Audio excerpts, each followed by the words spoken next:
Selamat datang di ibadah GBTI COTW Temanggung dengan adaptasi kebiasaan baru yang telah ditetapkan oleh pemerintah. Kami akan memberitahukan protokol kesehatan yang harus ditaati untuk mengikuti ibadah di tempat ini. Gunakan masker sejak berangkat dari rumah. Halaman utama disterilkan dari kendaraan bermotor. Telah disediakan tempat penitipan helm di meja-meja sebelah wastafel. Cuci tangan Anda di tempat yang telah disediakan. Bila terjadi antrean, beri jarak satu sama lain. Tempat cuci tangan telah menggunakan keran dan tempat sabun otomatis menggunakan sensor. Anda cukup letakkan tangan Anda di bawah keran, di depan kotak berwarna hitam di leher keran. Cuci dan bilas tangan Anda hingga bersih. Tisu untuk mengeringkan telah tersedia di samping wastafel. Masuk ke disinfektan portal, Anda tidak diperbolehkan melihat ke arah lampu ultraviolet di disinfektan portal. Cek suhu tubuh Anda di termometer yang telah disediakan. Bagi Anda dengan suhu tubuh di atas 37,5 derajat Celcius, Anda dipersilahkan mengikuti streaming di rumah. Ikuti arahan usher yang akan menempatkan Anda di kursi yang telah ditandai stiker. Bila kapasitas gedung utama telah terisi penuh, maka Anda akan diarahkan ke aula Ebenezer atau BCN. Hindari kontak fisik seperti bersalaman atau berpelukan. Selama ibadah berlangsung, Anda wajib memakai masker yang menutup hidung hingga dagu. Silakan duduk kembali saat lagu penutup selesai dinyanyikan. Usher akan mengarahkan Anda untuk keluar dari gedung utama setelah ibadah. Bagi Anda yang duduk di sayap belakang bawah, Anda akan keluar melalui pintu utama. Bila Anda duduk di sayap depan bawah, Anda akan diarahkan keluar melalui pintu samping. Anda yang duduk di balkon kiri dari mimbar, Anda dapat keluar melalui pintu depan. Dan Anda yang duduk di balkon kanan mimbar, Anda dapat keluar melalui pintu utama. Persembahan dapat Anda masukkan setelah ibadah selesai dijalankan. Demikian protokol kesehatan yang harus kita patuhi dalam mengikuti ibadah di GBTI COTW Temanggung. Dan jangan lupa, cek kembali handphone Anda, apakah sudah dalam mode diam atau silent. Selamat mengikuti ibadah, Tuhan Yesus memberkati. Puji Tuhan, selamat pagi umat Tuhan yang diberkati dan dikasihi oleh Tuhan Yesus Kristus. Kalau kita boleh ada sampai saat ini semua karena kemurahan Tuhan. Kita hidup karena salib Kristus dan salib Kristus yang memberikan kita kemenangan. Pagi hari ini, lewat pujian dan penyembahan kita nyatakan bahwa Tuhan Yesus, Engkaulah segalanya dalam kehidupan kita. Puji Tuhan, karena salib-Mu. Amin, Yesus. Haleluya. Haleluya, Yesus. Haleluya. Haleluya. Terima kasih Tuhan. Terima kasih Yesus. Hanya Kau Tuhan di hidupku.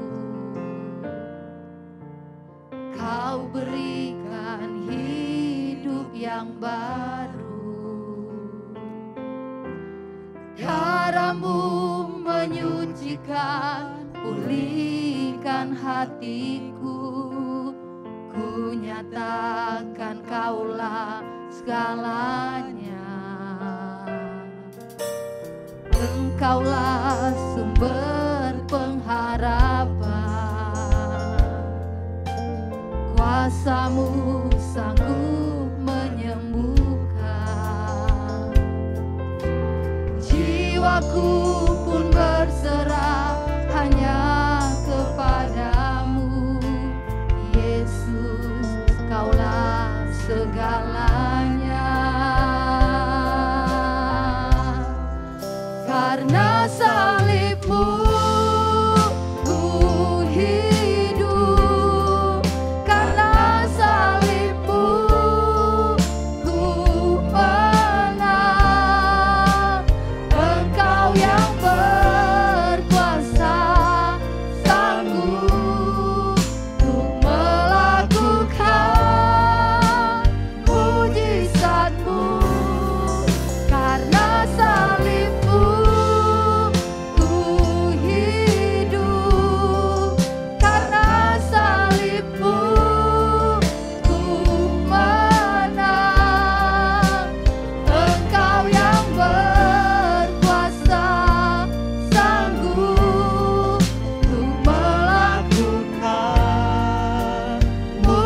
mujizatmu di hidupku.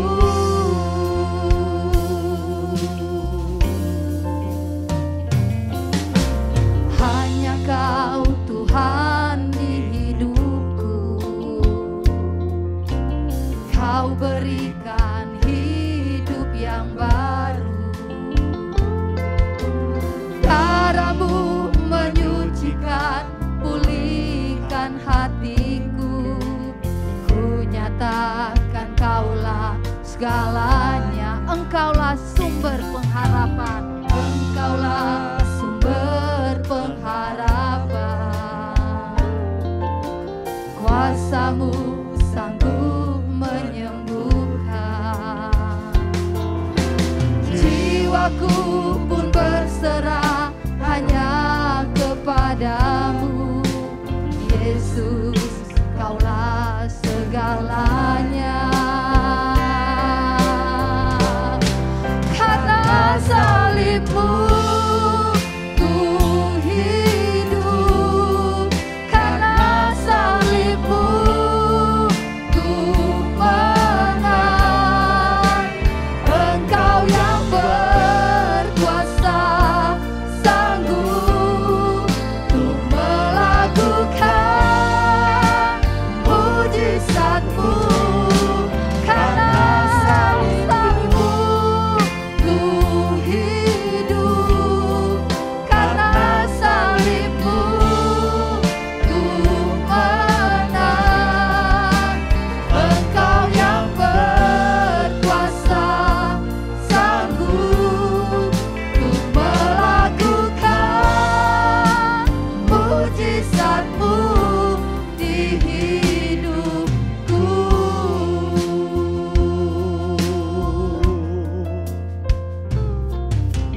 Hanya Kau Tuhan di hidupku, Kau berikan hidup yang baru. Darah-Mu menyucikan, pulihkan hatiku. Ku nyatakan Kaulah segalanya,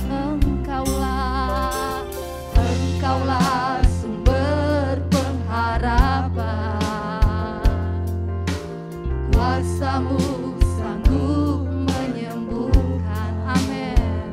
Oh, jiwaku pun berserah hanya kepadamu, Yesus, Kaulah segalanya.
kasih buat salib-Mu. Terima kasih buat pengorbanan-Mu Tuhan. Karena salib-Mu kami ada sampai saat ini. Karena salib-Mu kami hidup. Dan karena salib-Mu Tuhan kami akan melihat mujizat-Mu ya Tuhan dalam kehidupan kami. Pagi hari ini Tuhan kami mau menyatakan lewat pujian dan penyembahan kami bahwa Tuhan Engkaulah segalanya dalam kehidupan kami. Pagi hari ini Tuhan, kami mau memberi yang terbaik buat Engkau. Kami percaya Roh Kudus-Mu ada di tempat ini. Dan Roh Kudus-Mu memberkati ibadah kami. Karena kami akan buka ibadah kami di dalam nama Tuhan Yesus Kristus. Haleluya. Amin. Puji Tuhan. Salib Tuhan bukan hanya saja membuat kita hidup. Bukan hanya saja menebus kita. Tapi salib Yesus memberikan kita sukacita. Haleluya. Terima sukacita surga. Haleluya.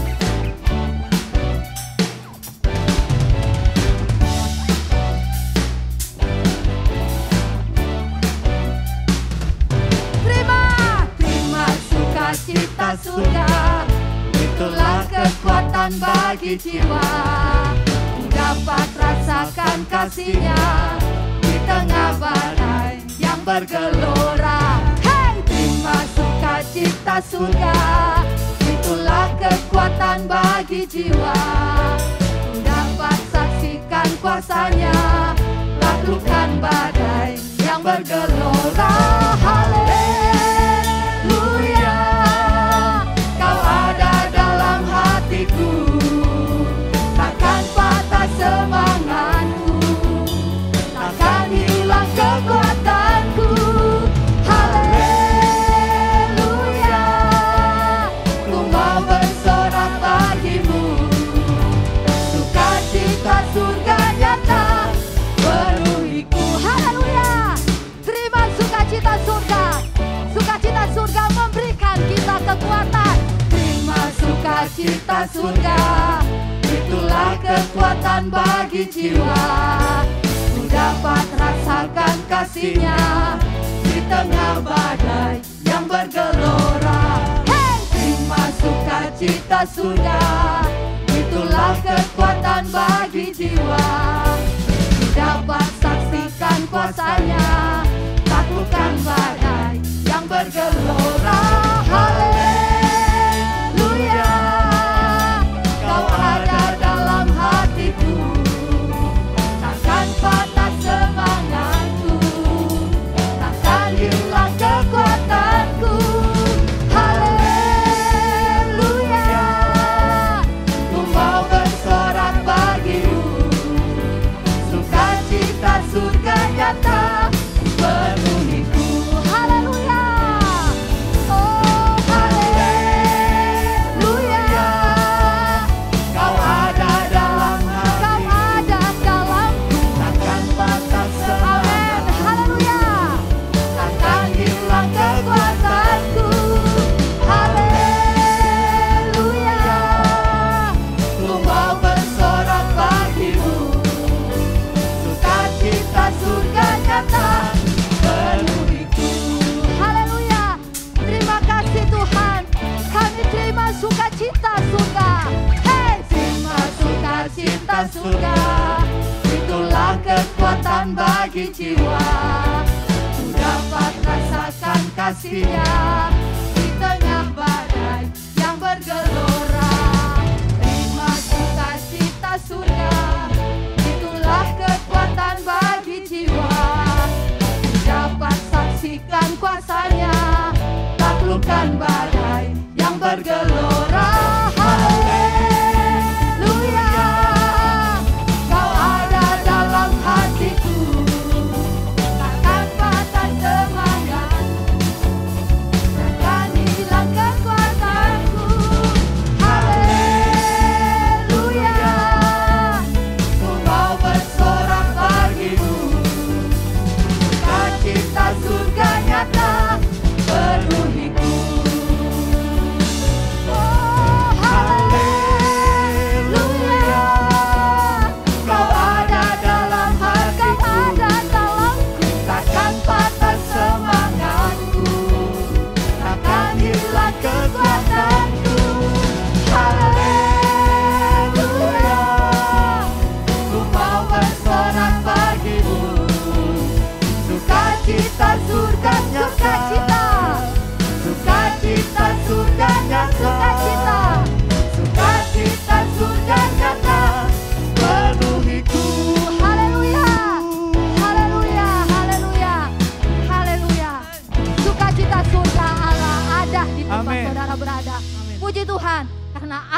kita sembah adalah Allah yang maha besar. Haleluya, Allah mana yang besar.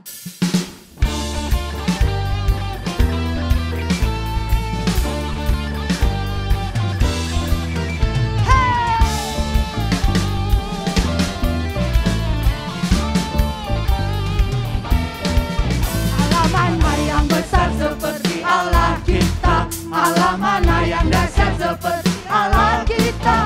Dia kuat dan berkuasa, tiada Allah yang seperti Dia. Allah mana yang besar seperti Allah kita, Allah mana yang dahsyat seperti Allah kita. Dia kuat dan berkuasa, tiada Allah yang seperti Dia.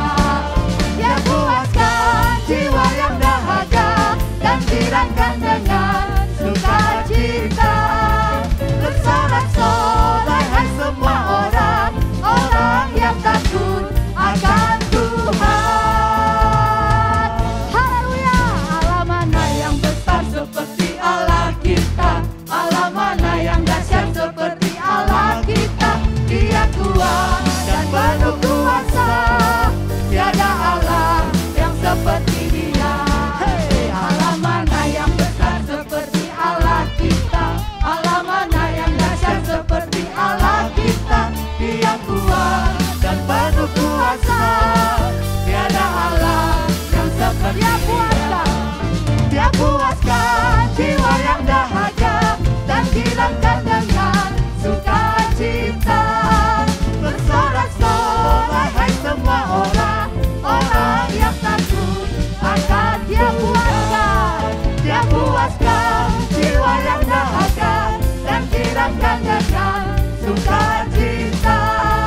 Bersorak-sorai hai semua orang yang takut akan Tuhan. Kepalkan tangan saudara, serukan Hosana, Hosana, Hosana, dan lagi Hosana.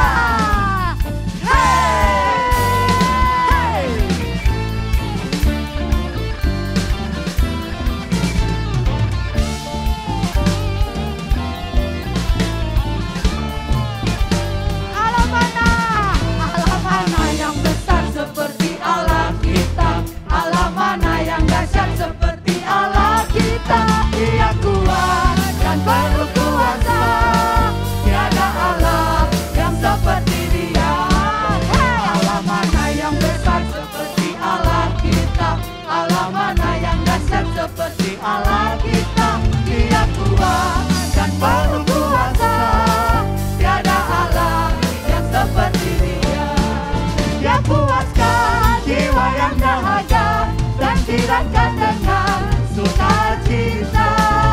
Bersorak-sorai hai semua orang yang takut akan Tuhan. Dia puaskan jiwa yang dahaga dan hilangkan dengan sukacita. Bersorak-sorai hai semua orang yang takut akan Tuhan. Kebanggaan tangan saudara, sekali lagi kita berserukan Hosana, Hosana, Hosana, Hosana. Hey, haleluya, haleluya, haleluya, haleluya. Amin.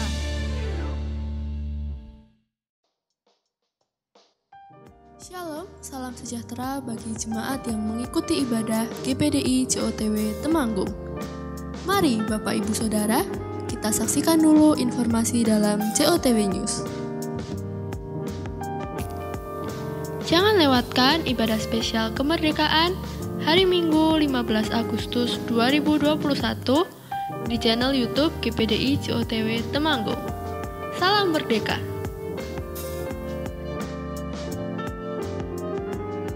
Persembahan dapat ditransfer ke rekening berikut ini.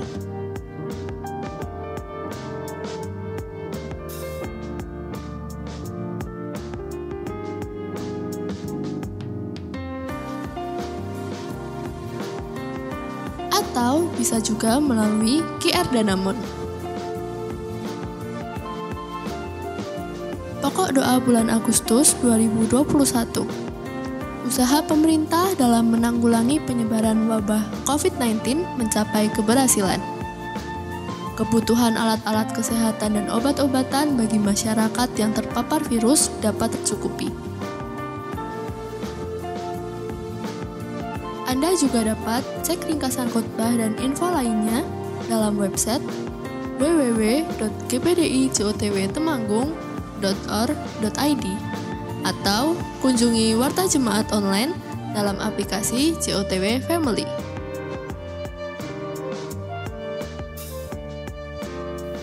Efesus 2 ayat 10. Karena kita ini buatan Allah, diciptakan dalam Kristus Yesus untuk melakukan pekerjaan baik yang dipersiapkan Allah sebelumnya.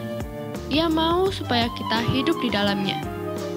Mari umat Tuhan, percaya firman-Nya dan masuk dalam penggenapan janji-Nya. Tuhan Yesus memberkati. Haleluya. Semua harta yang ada di dalam dunia ini bisa saja hilang. Bahkan setiap tahta bisa tergantikan. Tapi ada satu yang tidak bisa tergantikan dalam kehidupan kita, yaitu kasih Bapa. Amin. Kasih Bapa yang selalu baru setiap hari buat kita. Sebab itu mari pagi hari ini kita mau nyatakan bahwa Tuhan, harta, tahta dan semua yang ada di dalam dunia ini tidak akan dapat menggantikan kasih-Mu dalam kehidupan kami. Haleluya Yesus, haleluya. Terima kasih Tuhan buat kasih-Mu, buat kemurahan-Mu Tuhan dalam kehidupan kami Yesus. Haleluya Yesus, haleluya. Haleluya Yesus, haleluya Yesus, haleluya.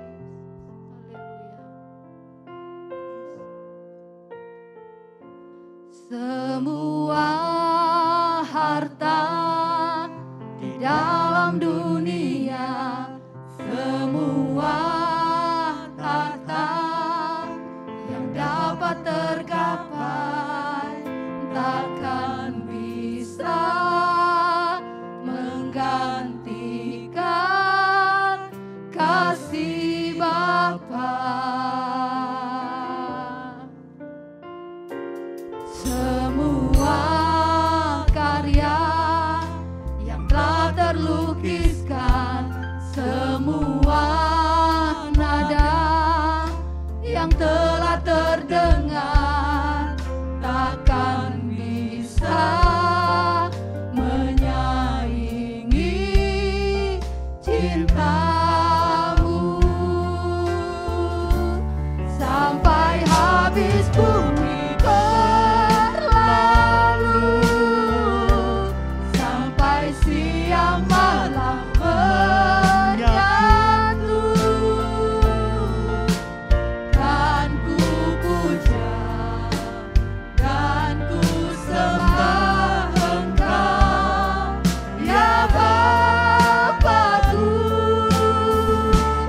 Sampai nama-Mu ditinggikan di setiap hati dan bangsa.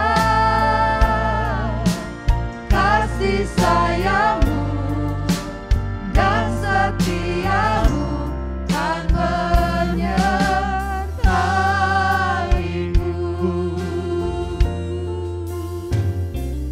Semua harta di dalam dunia, semua tahta yang dapat tergapai takkan bisa menggantikan kasih Bapa. Semua karya yang telah terlukiskan, semua nada yang telah terdengar takkan bisa menyaingi cinta-Mu. Sampai habis bumi berlalu, sampai siang malam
Kami sembah Engkau Yesus. Engkaulah Allah kami ya Tuhan.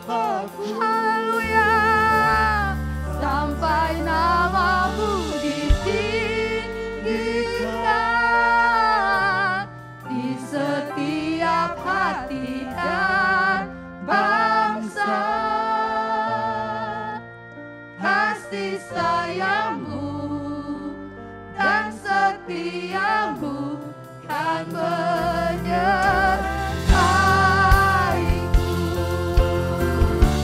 sampai habis bumi berlalu, sampai siang malam bergantung,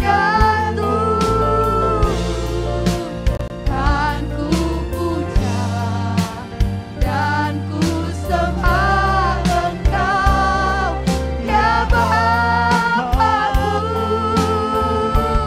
sampai nama-Mu ditinggikan di setiap hati dan bangsa. Kasih sayang-Mu dan setia-Mu kan menyertaiku.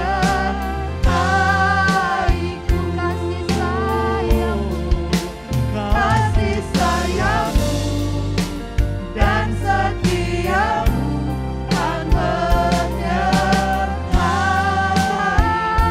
Kasih sayang-Mu, kasih sayang-Mu dan setia-Mu kan menyertaiku. Terima kasih Tuhan. Terima kasih buat kasih sayang-Mu yang selalu menyertai kami. Terima kasih buat kasih-Mu Yesus. Terima kasih Bapa. Terima kasih Tuhan. Terima kasih Yesus. Haleluya. Haleluya. Haleluya. Terima kasih Tuhan. Terima kasih. Terima kasih Tuhan. Bapa, kami datang Tuhan pada pagi hari ini, kami bersyukur kepadamu. Engkau Ya Allah yang baik, Tuhan, Allah yang amin. luar biasa. Ya Semua yang ada di dunia Yesus. ini tidak berarti tanpa kasih Ya Tuhan. Yang Tuhan. kami yakini bahwa masa depan kami, hari esok kami ada di dalam genggaman Amin, tangan Tuhan. Tuhan. Kami tidak perlu takut dan kami tidak perlu cemas apa yang terjadi saat ini Tuhan. Lord. Yang kami percaya kekuatan firman-Mu Amin. ada dalam kehidupan Amin. setiap umat-umat Ya Tuhan. Yesus. Tibalah saatnya Tuhan firman-Mu akan ditaburkan. Biarlah kami siapkan hati kami, tanah hati kami yang terbaik ya Tuhan. Biarlah firman itu bertumbuh, Amin. berbuah dalam kehidupan kami Tuhan. Terima kasih Tuhan, terima kasih biarlah Tuhan akan urapi hamba-Mu dengan kuasa Roh Kudus-Mu. Terima kasih Tuhan, terima kasih. Kami sambut firman-Mu dan kami serahkan doa kami. Hanya di dalam nama Tuhan Yesus Kristus. Haleluya. Amin. Selamat pagi Bapak Ibu Saudara yang dikasihi di dalam nama Tuhan Yesus Kristus. Pagi hari ini kita sama-sama akan belajar kebenaran firman Tuhan. Tema pada bulan Agustus ini adalah melihat yang tidak dilihat oleh orang lain. Dan pagi ini saya mengambil tema melihat pengharapan dan pembelaan Allah di tengah penderitaan. Bapak Ibu Saudara-saudara, setiap manusia tentu mempunyai sudut pandang yang berbeda. Ketika dia melihat situasi, ketika dia melihat kondisi, apa yang terjadi di sekitarnya.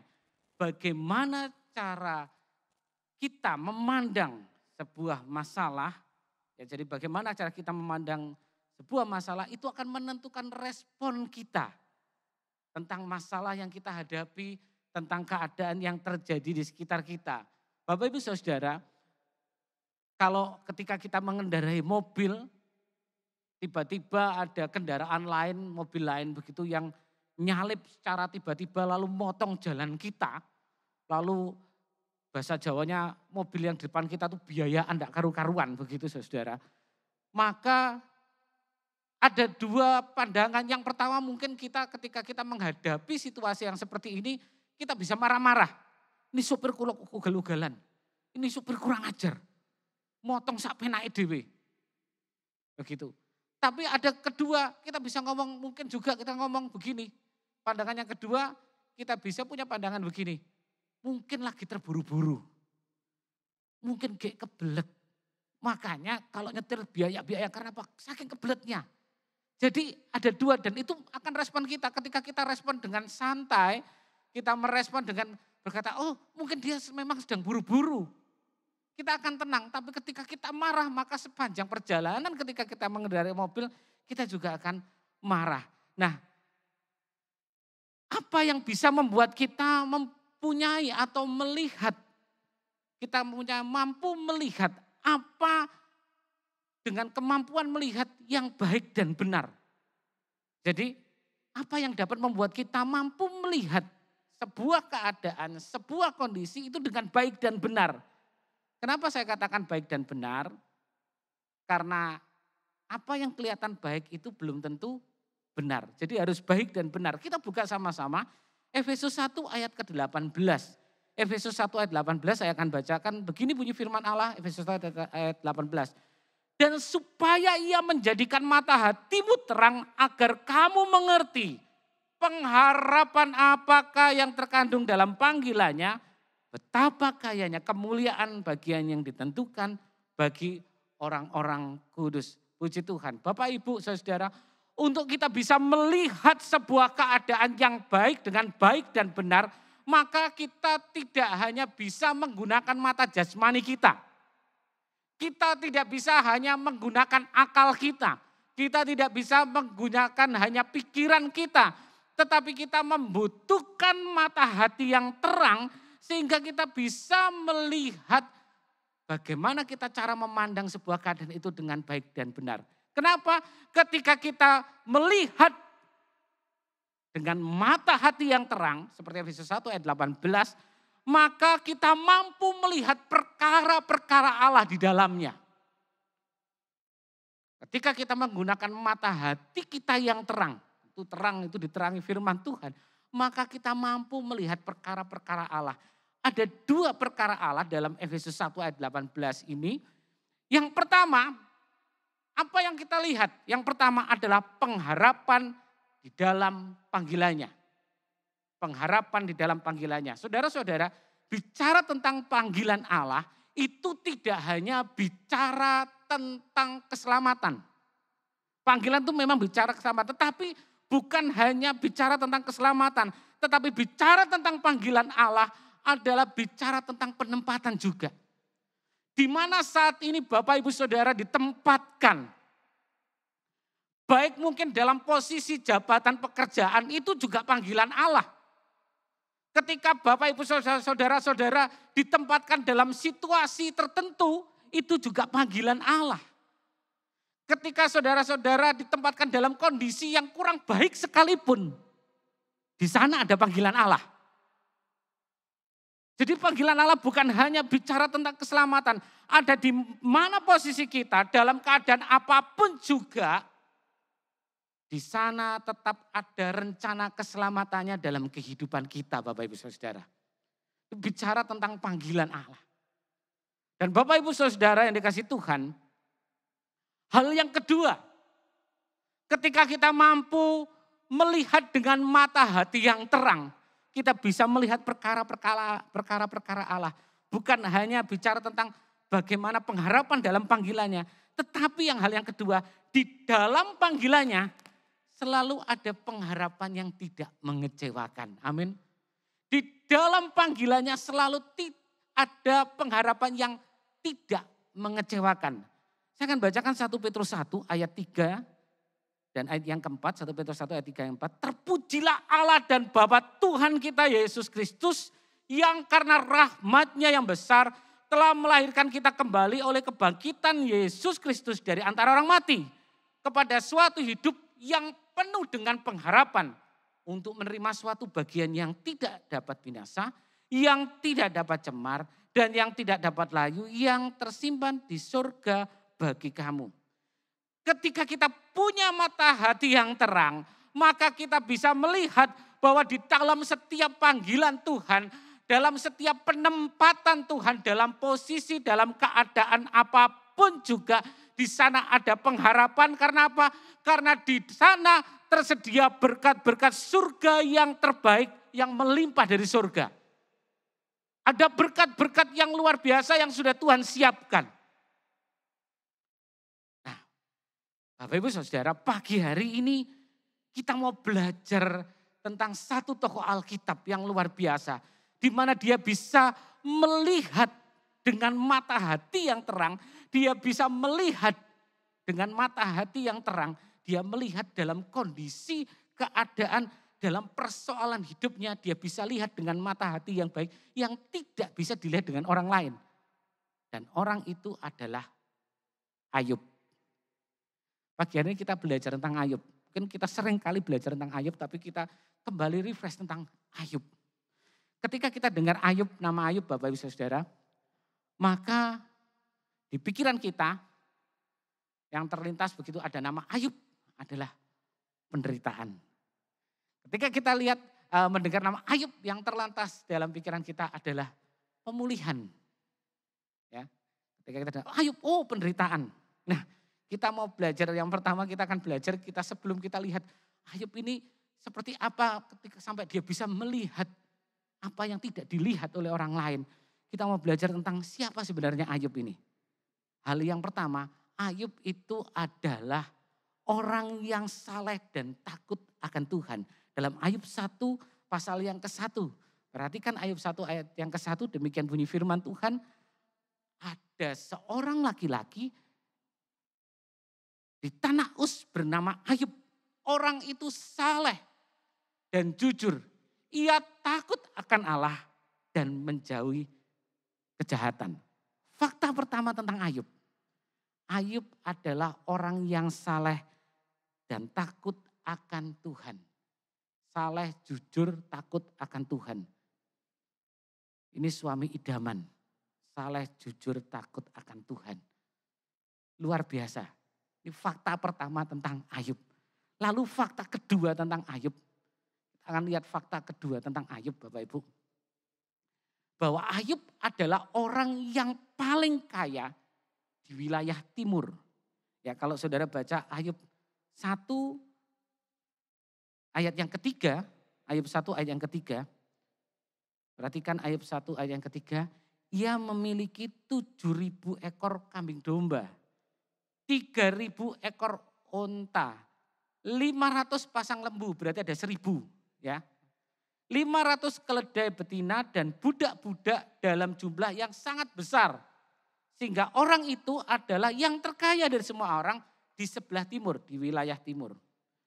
Bapak Ibu Saudara, ketika saya persiapkan firman ini, saya coba kepingin ngerti.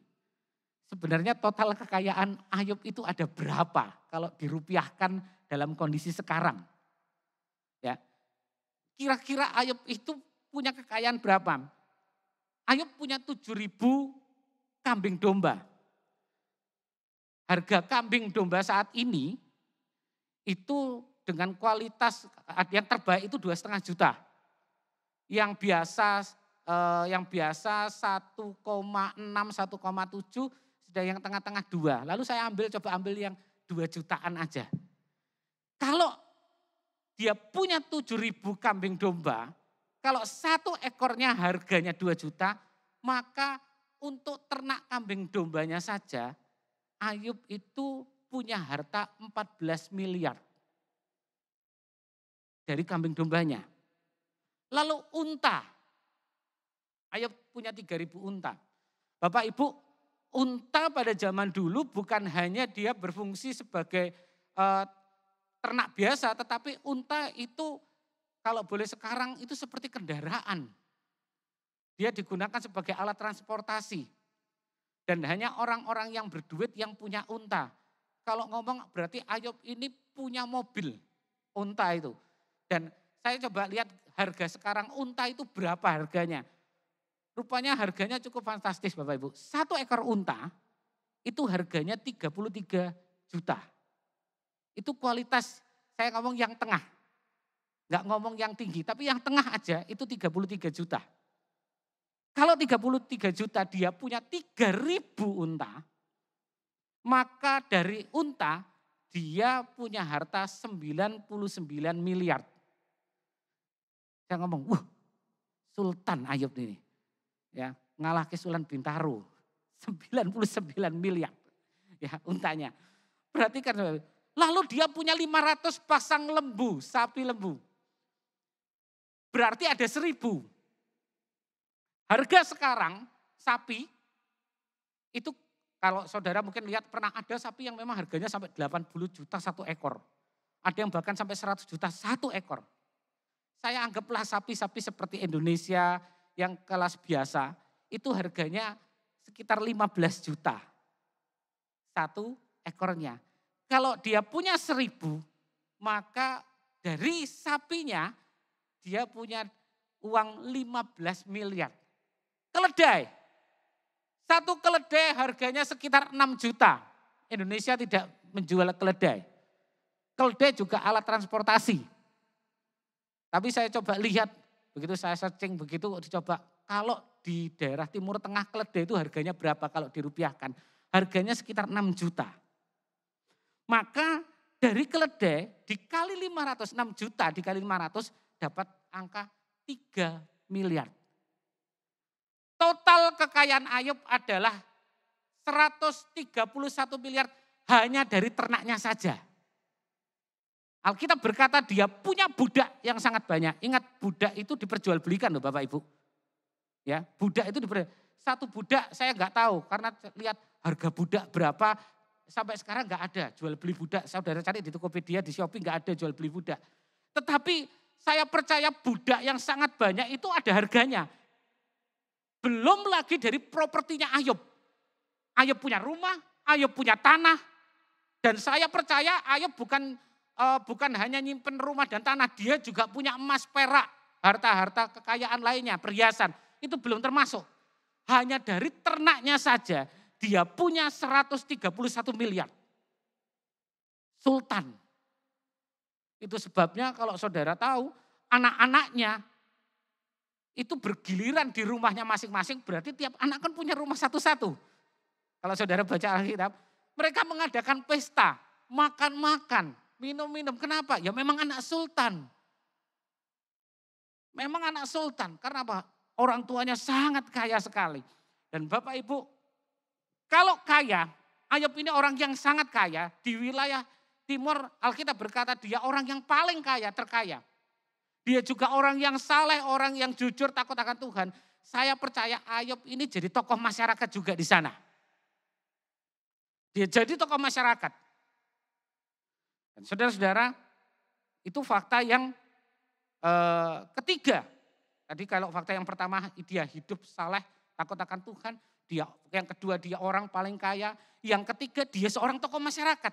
Dan yang keempat saudara-saudara, ia punya seorang istri dengan 7 anak laki-laki dan 3 anak perempuan. Rasanya komplit banget kebahagiaan Ayub ini.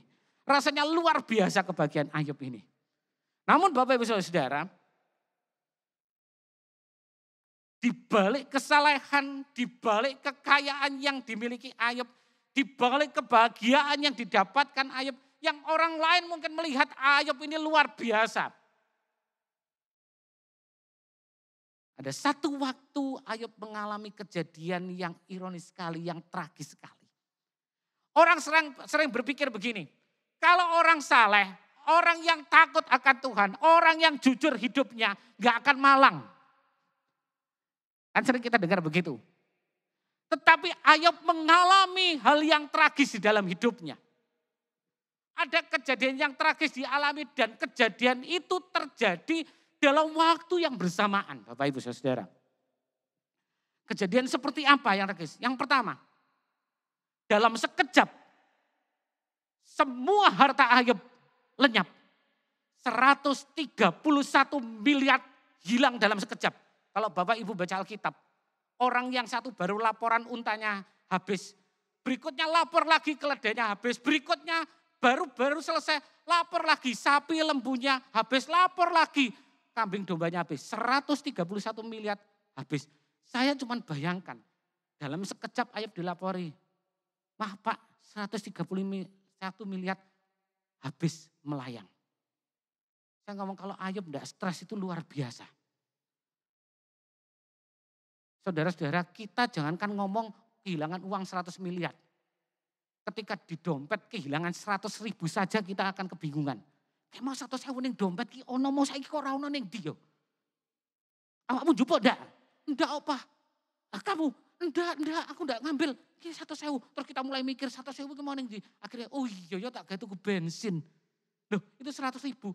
Ayub 131 miliar dalam sekejap. Saya bayangkan ini orang luar biasa. Kehilangan 131 miliar. Dia hanya bisa ngomong apa? Dia bilang, saya datang ke dunia enggak bawa apa-apa, pulang ya enggak bawa apa-apa. Ini kan luar biasa. Orang lain ketika kehilangan 131 miliar bisa stres, bisa enggak mau makan, bisa pusing, bisa depresi. Itu yang pertama, dia tiba-tiba kehilangan harta bendanya. Yang kedua, dalam waktu yang bersamaan, dia kehilangan 10 anak yang dicintai dikasihinya. Saya percaya 10 anak Ayub ini adalah 10 anak yang dikasih oleh Ayub. Buktinya apa? Setiap hari Ayub berdoa mempersembahkan korban untuk anak-anaknya.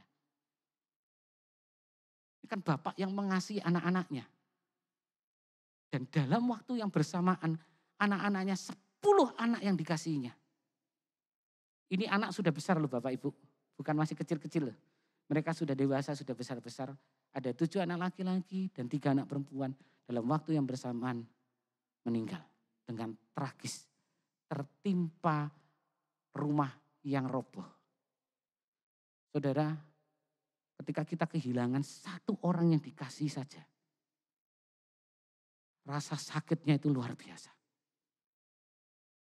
Bapak Ibu Saudara yang pernah kehilangan orang yang dikasih. Tetap ada luka.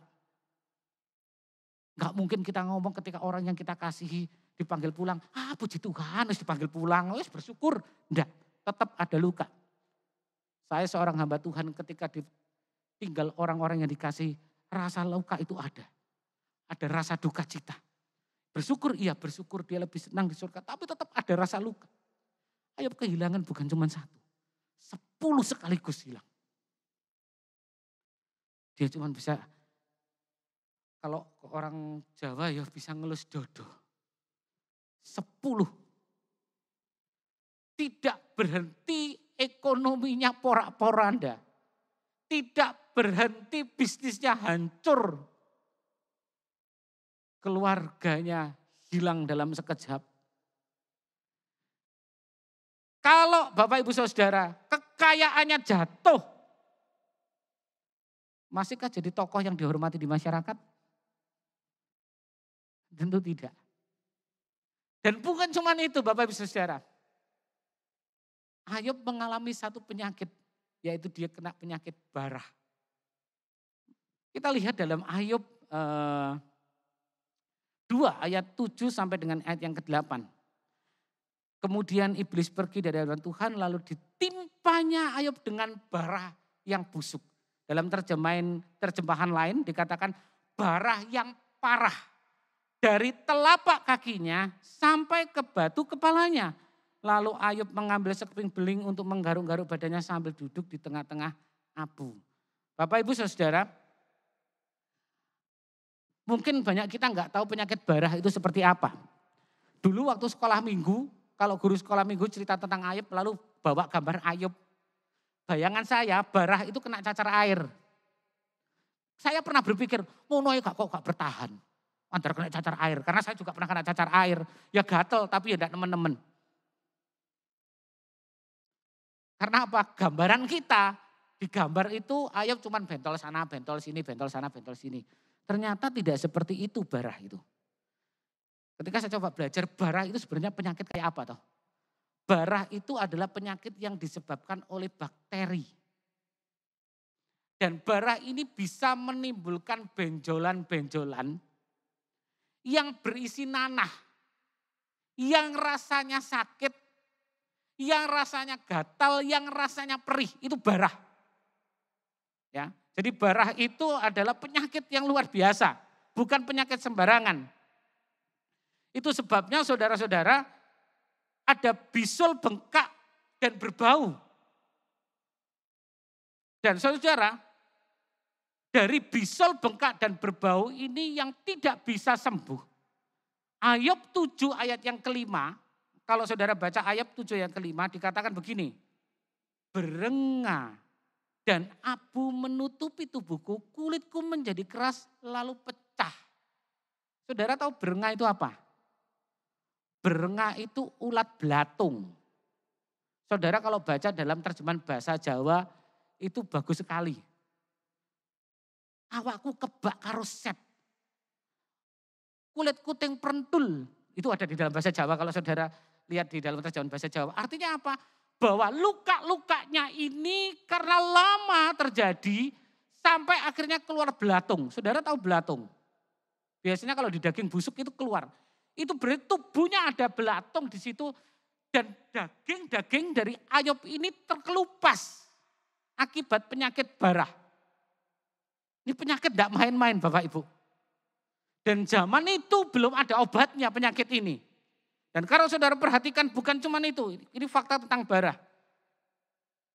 Barah juga adalah penyakit yang sakitnya sampai ke tulang. Dia menyerang tulang. Ayub 30 ayat yang ke-17 berkata demikian. Pada waktu malam tulang-tulangku seperti digerogoti dan rasa nyeri yang menusuk tak kunjung berhenti. Ini kan ungkapan Ayub.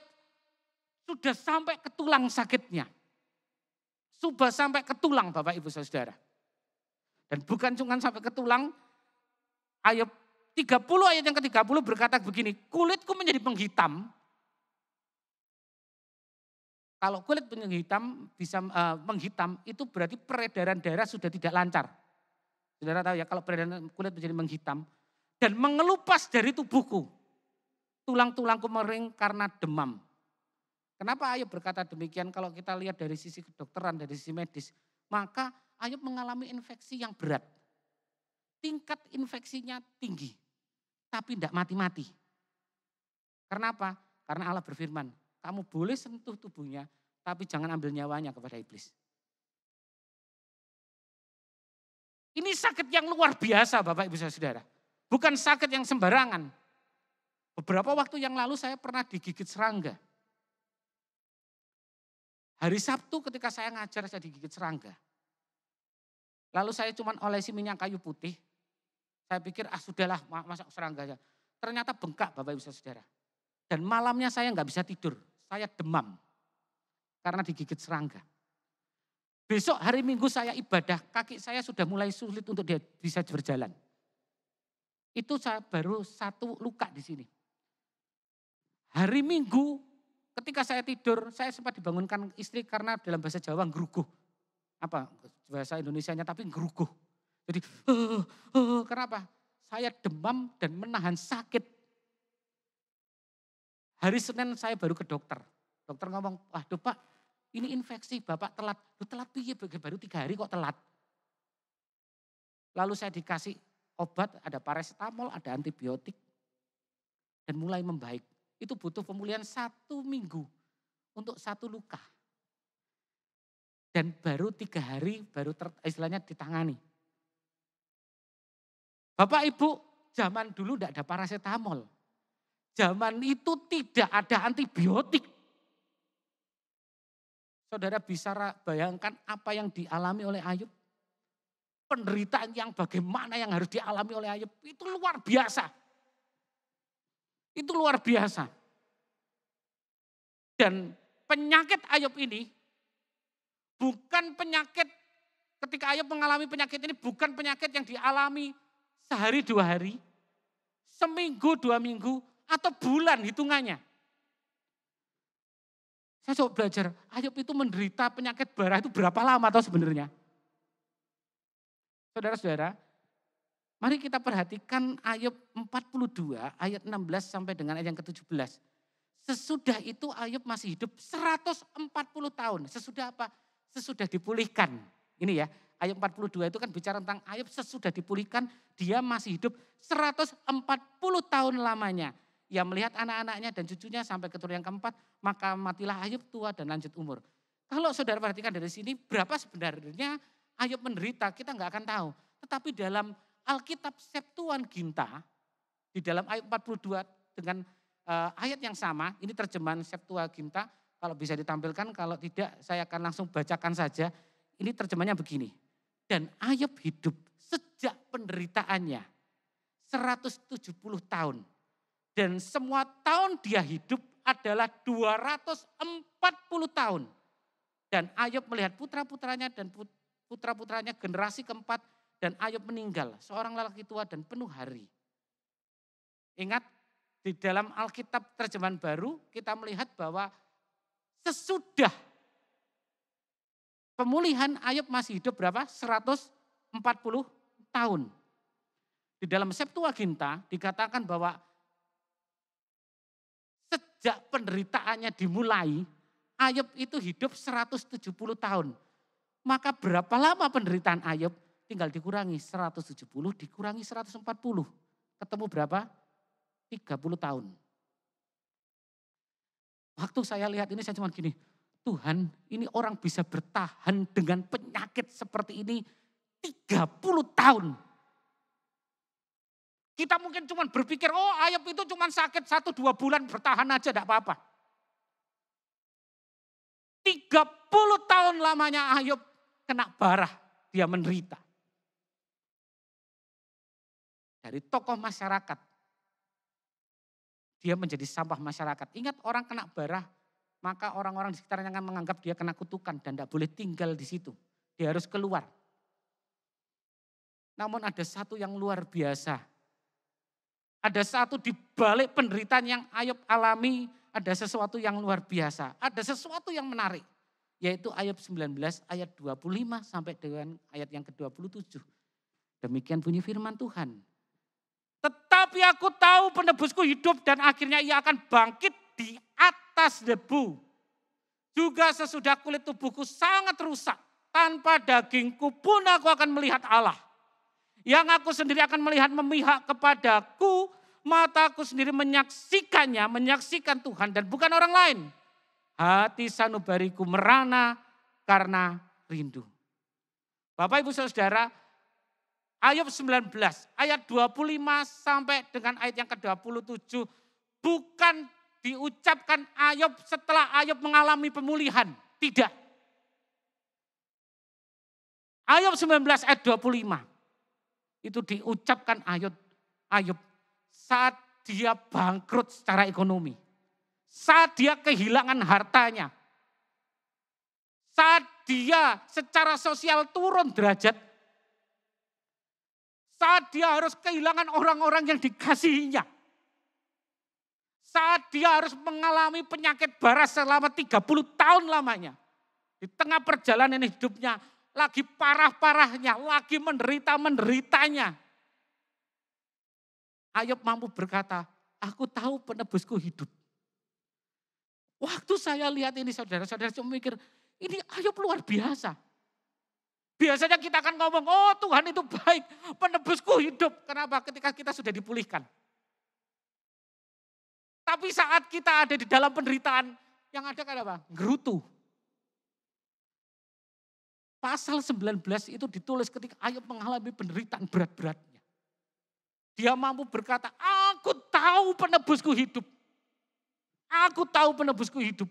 Saudara, ingat, ketika Ayub berkata, aku tahu penebusku hidup, dia enggak tahu loh besok dia dipulihkan atau tidak. Dia enggak mengerti percakapan iblis dan Allah, dia enggak mengerti. Tapi Ayub mampu berkata, aku tahu penebusku hidup. Dengan mata imannya, karena dia memiliki mata hati yang terang, dia tahu bahwa dia punya penebus yang akan memihak dia. Punya penebus yang akan membela dia. Punya penebus yang akan melindungi dia. Dan penebus itu adalah penebus yang hidup. Dan dengan ilham Roh Kudus juga. Ketika dia berkata, aku tahu penebusku hidup. Ayub sedang berbicara tentang Yesus Kristus. Dia sudah bicara, oh Yesus Kristus adalah penebus yang hidup. Coba saudara, kita perhatikan ayat yang ke-25 dari pasal 19 ini. Ya, ayat 25 dari pasal 19 ini. Kita lihat ayat 25 pasal 19. Tetapi aku tahu, perhatikan ayat ini. Penebusku hidup dan akhirnya, perhatikan itu. Ia akan bangkit di atas debu. Alkitab tidak mencatat bangkit dari debu. Tetapi bangkit di atas debu. Debu gambaran tentang kehinaan. Debu gambaran tentang kematian.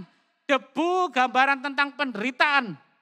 Ketika bicara bangkit di atas debu. Artinya penebus Ayub yaitu Yesus itu sudah mengalahkan penderitaan. Sudah mengalahkan kelemahan. Sudah mengalahkan kematian. Bapak Ibu Saudara. Ayub tahu betul. Ketika dia ucapkan ayat yang ke-25 ini.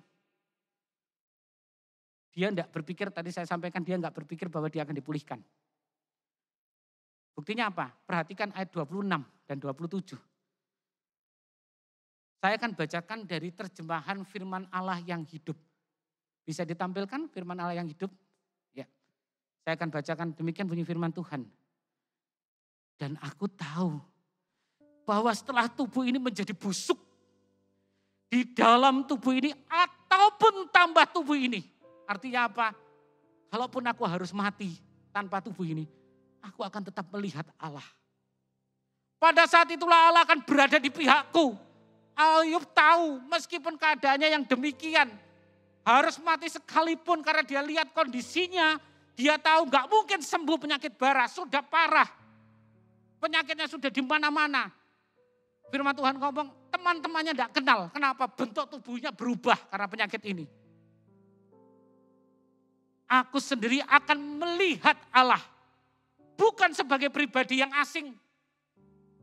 Melainkan sebagai pribadi yang dikenal dan akrab sebagai sahabat. Dia percaya teman-temannya boleh ninggalkan dia.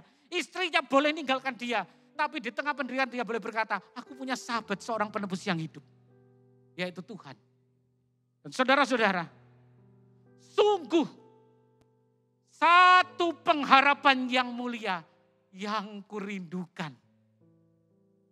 Saudara-saudara, buat Ayub,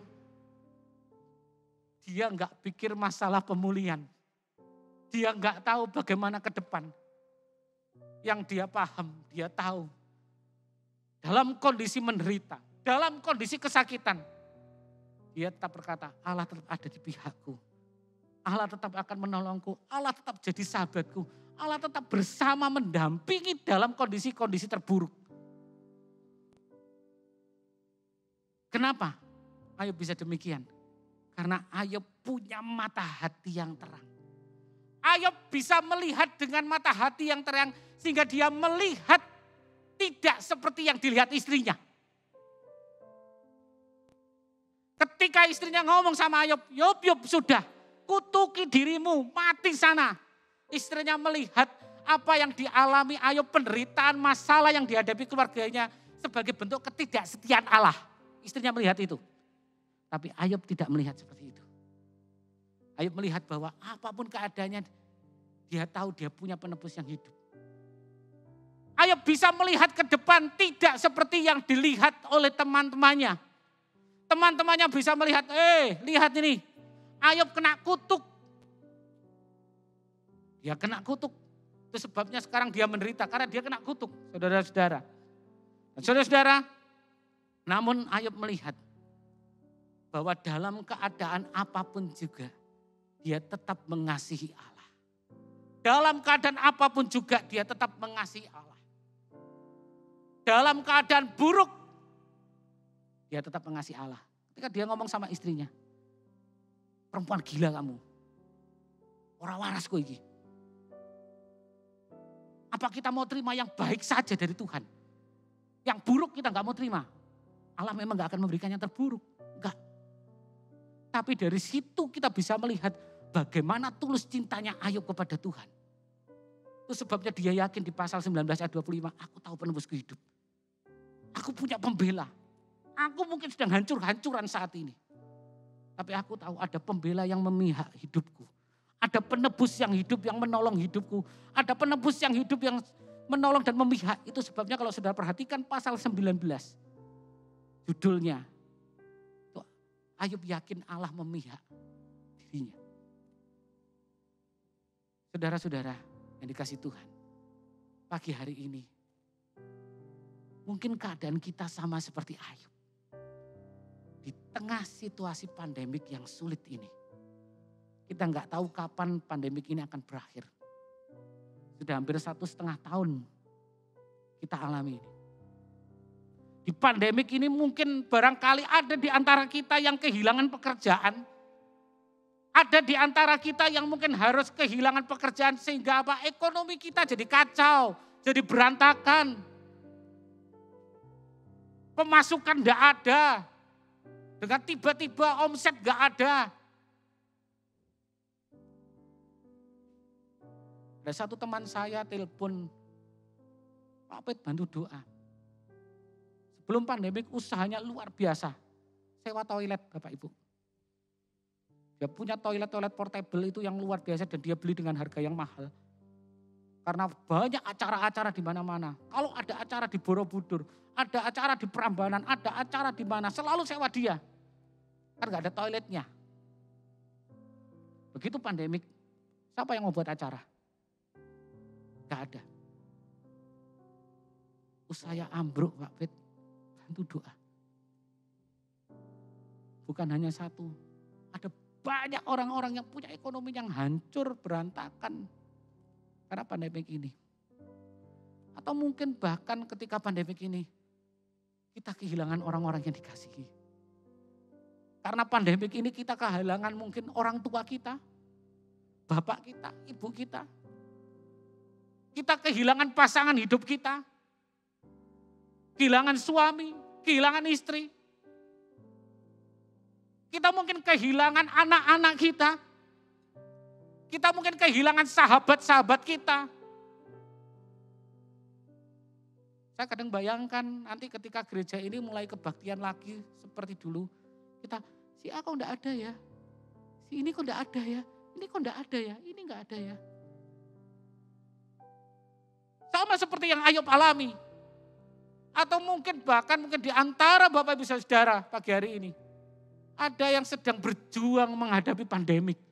Ada yang berjuang sedang menghadapi sakit. Sama seperti Ayub menghadapi bara. Berjuang hidup. Saya mau katakan. Miliki mata hati yang terang sehingga punya mata hati yang bisa melihat seperti Ayub. Dan mulai berkata, aku tahu aku punya penebus yang hidup. Dan penebus yang hidup itu sudah bangkit di atas debu. Dia sudah kalahkan kematian. Dia sudah kalahkan penderitaan. Dia sudah kalahkan kelemahan. Dia sudah kalahkan kehinaan. Dan penebus itu memihak kehidupan kita apapun keadaan kita. Engkau mungkin berpikir, aduh kapan ini ya? Miliki mata hati seperti Ayub sehingga engkau bisa berkata, aku punya penebus yang hidup. Mari kita datang kepada Tuhan. Haleluya. Sebab dia hidup. Amin.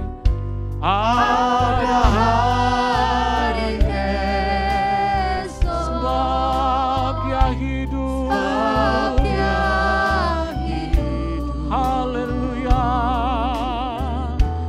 Ku tak gentar. Karena ku tahu dia pegang hari esok.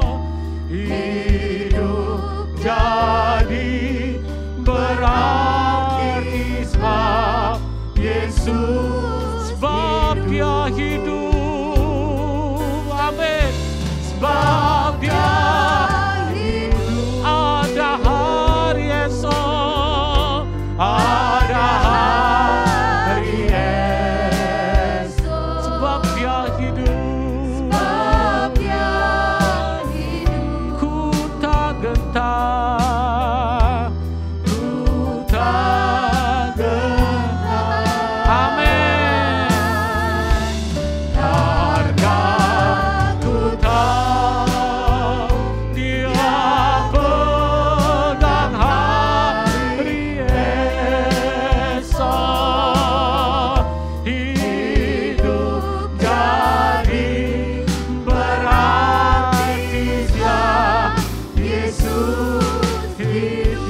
Ibu Saudara dikasih Tuhan, dimanapun kau berada, apapun kondisi saat ini yang kau alami, buruk sekalipun sama seperti yang Ayub alami.